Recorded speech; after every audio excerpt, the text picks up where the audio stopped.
बिस्मिल्लाहिर्रहमानिर्रहीम। खातिन हज़रात, मैं हूं अख्तर अब्बास और आप सबको मेरा सलाम पहुंचे। बहुत से लोग पूछते हैं आपके पास इतना इल्म कहाँ से आता है, इतना ऐनुल यकीन कहाँ से आता है। बेटा, सुबह 10 बजे से लेकर रात 10 बजे तक मैं लोगों से मिलता हूँ। ये एक एक घंटे की स्लॉट होती है जो मेरे पास मशवरे के लिए आते हैं। जो बैरून मुल्क वाले वो टेलीफोन पे मशवरा लेते हैं और जो पाकिस्तान वाले हैं वो टेलीफोन पे लेते हैं, व्हाट्सएप पे लेते हैं, या फिर मेरे पास क्लिनिक आते हैं। क्लिनिक पे मैं 1 बजे से लेकर रात को 8 बजे तक बैठता हूँ। ये डेली का मामूल है। अब सोचिए कि रोज के अगर मैं 5 लोगों से मिलूं, मैं मिनिमम की बात कर रहा हूं, तो 30 दिनों में कितने हुए? 150 लोग। 150 लोग वो होंगे कि जिनके साथ मैंने एक एक घंटा गुजारा होता है। और नॉर्मली जो लोग आते हैं 1 घंटे में उनका गुजारा होता नहीं है। ज़ाहिर दिल पे रूह पे कितना बोझ होता है वो लेके आते हैं। तो 2-2 घंटे, बाज़ दफ़ा 3-3 घंटे। अच्छा, ये घंटे फ्री नहीं होते, पेड होते हैं और इनकी फीस पे करने के बाद वो बैठते हैं। फ्री में उन बच्चों को, उन खवातीन को, वो गांव की खवातीन हो, इंडिया की या कश्मीर की, क्योंकि ये पे नहीं कर सकते, तो इनको फिर मैं हर पीर को सुबह 9 से 10 बजे इनकी कॉल अटेंड करता हूँ पूरी खुशदिली के साथ। ये कॉल मैं सिर्फ अपने रब को खुश करने के लिए करता हूँ। मेरी तरफ से ये चैरिटी होती है उनके लिए जो डिजर्व करते हैं, उनके लिए जो पे नहीं कर सकते।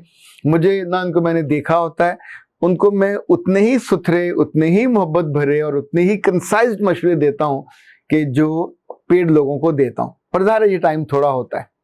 अच्छा, इन लोगों में जो मेरे पास आते हैं, कुछ लोगों का बिल्कुल कहना होता है कि सर हमारी बात को राज में रखिए, तो इनकी बातों को पोटली बना के मैं स्टोर में फेंक देता हूँ। जैसे किसी आप कुएं में फेंक दें, फिर इनकी बारी कभी भी नहीं आती। ना इनका नाम मेरे जहन में आता है, ना इनकी शक्ल मेरे जहन में आती है। कभी अब दोबारा आए तो मुझे याद दिलाते हैं, सर आपने पहचाना? तो मैं आमतौर पर, ज़ाहिर है जब आप एक दफ़ा अपने ब्रेन को कहते हैं कि उसको मिटा दें, तो ब्रेन तो मुलाजिम है आपका, वो डिलीट कर देता है।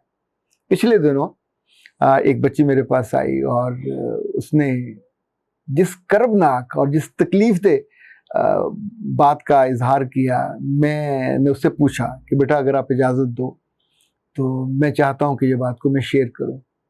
तो उसने 1 सेकंड लगाए बिना उसने कहा, सर मुझे पता, आप नाम तो मेरा नहीं बताएंगे, शहर भी नहीं बताएंगे, आप पिंडी बता दें, फैसलाबाद बता दें, सरगोदा बता दें, बहावलपुर बता दें, कुछ बता दें, मुझे इससे कोई गर्ज नहीं है, लेकिन तकलीफ तो बहुत जो मैंने उठाई है ये ज़रूर बताइए। शी वाज स्कूल गोइंग जब बैरून मुल्क से आने वाले एक आदमी ने उसके घर रिश्ता भेजा और उसने बताया कि मैं वहाँ शादीशुदा था, डिवोर्स हो गई है, अब मैं पाकिस्तान शादी के लिए आया हूँ।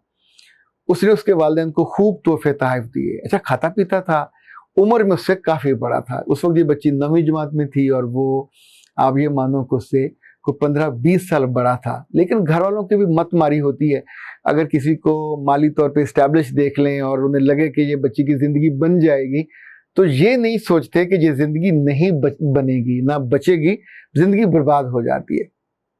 2-4 साल का फासला, यानी मैं 6-7 साल तक के लिए आमादा होता हूँ कि इतना कर लेना चाहिए, लेकिन ये फासला उम्र का बहुत ज़्यादा था। आपकी तो कोई चीज़ नहीं मिल रही होती। दूसरा, ऐसे लोगों के बारे में याद रखिएगा जिन्होंने दुनिया ज़्यादा देखी हो, ये धोखा ज़्यादा देते हैं। इनके धोखे के अंदाज फ़र्क होते हैं। इसने उस लड़की से कहा, जब मंगनी हो गई और उसके बाद शादी अभी हुई नहीं थी। एक बात को जो मैं बार बार आपसे गुजारिश करता हूँ, लड़कियों से भी कहता हूँ, उनकी माँ से भी कहता हूँ, उनकी बहनों से भी कहता हूँ कि खुदा के बंदो, ये जब मंगनी किसी से होती है, ये सिर्फ एक वादा है कि हम रिश्ता करेंगे। ये एक एग्रीमेंट नहीं है, ये एक जुबानी वादा है, इसकी कोई हैसियत ही नहीं है। ना कोई लिखत पढ़े थे आप तोड़ दें तो क्या किसी कानून में, पाकिस्तान के आइन में कहीं लिखा हुआ कि मंगनी तोड़ने पे ये सजा होगी, या दीन में किसी मंगनी टूटने पे कोई सजा दी? तो ये एक ऐसा हल्का फुल्का सा यानी ताल्लुक होता है जिसकी कोई बहुत मजबूत बुनियाद होती नहीं है। इसमें हम वो काम अलाउ कर देते हैं जो नहीं करना चाहिए। बाज मंगेतर घर में आके कुछ देर बैठने के बाद अपनी सास से, मुतवक्को सास से ये कहेंगे, कभी ससुर से नहीं कहेंगे कि मैं इसको साथ ले जाऊं, हम खाना खाने जाना चाहते हैं, या वो ये कहेगा मैं इसको शॉपिंग करा लाऊं। जिंदगी में याद रखिएगा, जितने मर्जी अब मॉडर्न बनने के चक्कर में हो, ये हमाकत मत कीजिए। अगर ये शादी ना मैच्योर हुई, ये मंगनी शादी में ना ढली, तो उसके बाद आप से अपनी बेटी के आंसू पूछे नहीं जाएंगे। उसकी जिंदगी में बर्बादी का जो एक दलदल बनेगा उसमें से वो निकल नहीं पाएगी, और इसकी वजह कोई और नहीं होगा, आप होंगे। उस नामराद आदमी ने, अच्छा मैं आपको ये सारी तफसील इसलिए पूरी बयान कर रहा हूं कि ये इस तरह का कभी एक आदमी नहीं होता। ये लंदन से आया भी हो सकता है, ये न्यूजीलैंड से आया ये हो सकता है, ये अमेरिका से आया हो सकता है, ये कराची से आया हो सकता है, ये लाहौर से, फैसलाबाद से, इस्लामाबाद से, कहीं से आया, गांव में आके बता सकता है कि ये मैं गाड़ी पे हूँ, मेरा वो एक घर है मेरी, ये यानी जो उसने वहां नहीं ये कर रहा होगा जहां पे ये रह रहा होगा, ये उस विसैनिटी में जाएगा जहां इसका इज्जा और कारब होंगे, उनके यहाँ जाके ठहरेगा और वहां किसी की मदद से एहसान भी करेगा और वो करेगा। इसने उस बच्ची से कहा कि तुम्हारी मेरी मंगनी हो गई, मैं तुमसे शादी कर लूंगा, लेकिन मुझे तुम पे शक है। अच्छा आप सोचिए, 8वीं 9वीं की बच्ची को तो जिंदगी के बारे में कख नहीं पता होता, इवन उसे अपने जिस्म के बारे में नहीं पता होता, उसे तो पूरी जिंदगी के किसी तरतीब का, किसी इब्तदा का, किसी इंतहा का उसने कोई नक्शा भी नहीं देखा होता, आमतौर पे सुना भी नहीं होता।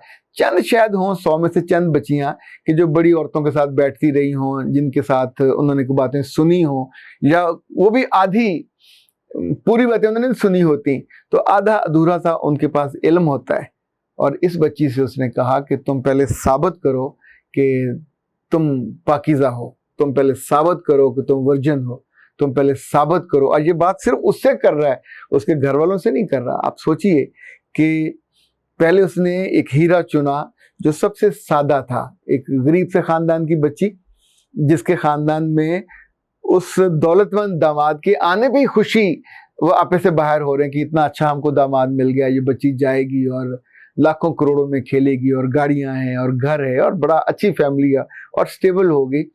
और वो बदबख्त उसके साथ ये सवाल जवाब कर रहा हो, और फिर वो, मैं अब उसको ना तो अहमक कहूंगा ना बेवकूफ कहूंगा, वो मासूम कम अकल लड़की ये सोच के कि मैंने तो कभी किसी से बात नहीं की, ना मैंने किसी मर्द को देखा, ना मुझे पता, तो मैं जिंदगी में मुझसे और नहीं तो कसम उठवा लेगा।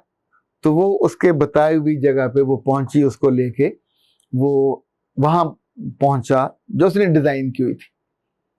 उस बच्ची ने उसे कहा, अच्छा जब वो पहली दफा उसके साथ उसने बात करना शुरू की, उसे खबर भी नहीं थी कि ये मुझसे क्या पूछना चाह रहा, क्या करना चाह रहा।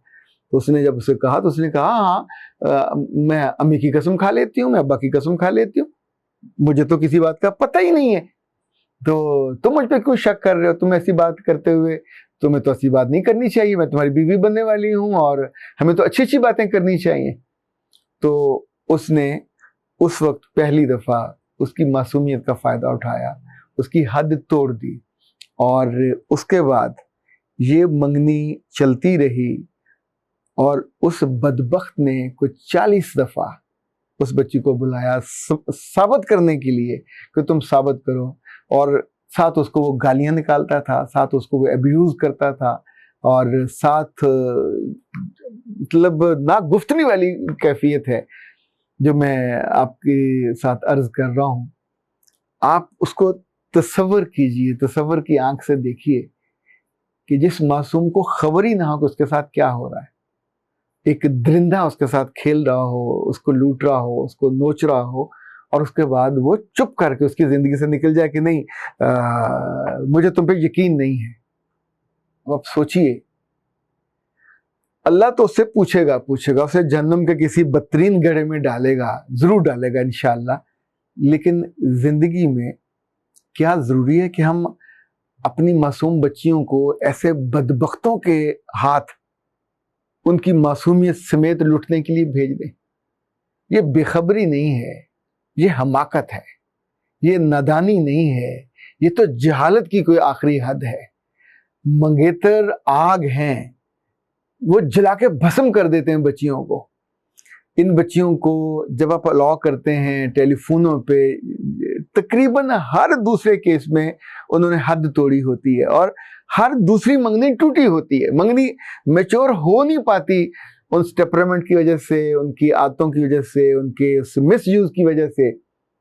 फिर वो बच्चियां रोती हुई मेरे पास आती हैं अपनी जिंदगी के उस बदतरीन दौर को, जो अपने ना वो बाप को बता सकती हैं, ना वो माँ को बता सकती हैं, ना वो किसी सहेली को उनको बताना चाहिए, ना किसी टीचर को बताना चाहिए, इसलिए कि आपने जहां इस बात को जरा किसी के कंधे पे सर रखने की कोशिश की।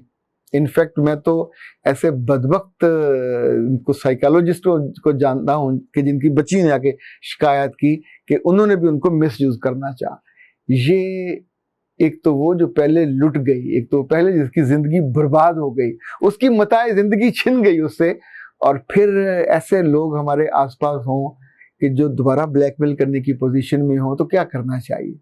उनको बुरा भला कहने, उनके बारे में पोस्टर बैनर लगाने से क्या मसले हल होंगे? मसले हल तो एहतियात से होते हैं। जहां फिसलन हो वहां फिसलने से बचना चाहिए। यानी अगर आपका फर्श चिकना है, नया है, और उस पर फिर आप क्या करते हैं, पांव जमा के चलते हैं, द मोमेंट आप हल्का सा पांव पे रखोगे लूज, तो स्लिप करके वहां जाके गिरोगे, ना सिर्फ सर पे चोट लगेगी और वो भी कनपटी पे, हिप्स पे चोट लगेगी, टांगे को चोट लगेगी, फिर उठ के जो सहलाते फिरोगे कि ये मेरे साथ हुआ।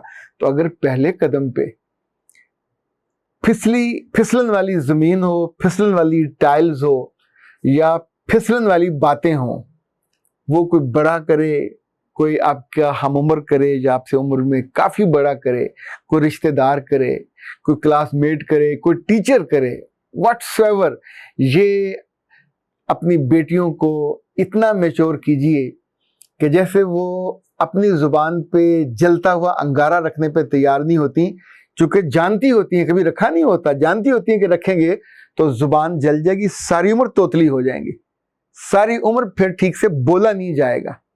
इसी तौर पे इस गलती में फिर आपके वजूद का वो हिस्सा जल जाता है, आपके पांव, आपका वजूद उस आग में जलता है। उन मोमेंट्स को याद करके, उस धोखे को याद करके, उस बदहती को याद करके, उस बदसलूकी को याद करके, और उस चीटिंग को याद करके जो आपके साथ हुई होती है, और बज़ाहिर किसी ने अपने होने के नाम पे ये सारा चीट किया हुआ होता है। लोग शक्लों से, लोग लफ्जों से अपने नहीं होते, लोग अपने अमल से अपने होते हैं। अगर आपसे कोई मोहब्बत करता है तो उसे आपका इज्जत का साझीदार होना चाहिए, उसे आपके असमत का साझीदार होना चाहिए, उसका मुहाफ़िज़ होना चाहिए। ये नेमत है, जब उसको मिलनी है अपने वक्त पे मिलेगी तो उसकी कदर ज़्यादा होती है, उसकी खुशी ज़्यादा होती है। और आप एक चीज़ जो एक नेमत आपको मिलनी हो इज्जत और एजाज़ के साथ, वो अच्छी है, या आप किसी डाकू के तौर पे अंधेरे में चुपके से जाके किसी धमकी के रिवाल्वर से या किसी ऐसी जुमले से और ऐसी वारदात से और ऐसे सवाल से और ऐसी साजिश से उसको घेर लो जैसे मकड़ी घेरती है इसको, मक्खी को, और उसको जान से जाती है। ऐसी बच्चियां जान से नहीं जाती, पर अपनी इज्जत से और असमत से हाथ धो बैठती हैं, और बाकी ज़िंदगी फिर या तो उनका रोना होता है, दुख होता है, आंख से आंसू खुश्क हो जाते हैं पर अंदर दुख खत्म नहीं होता।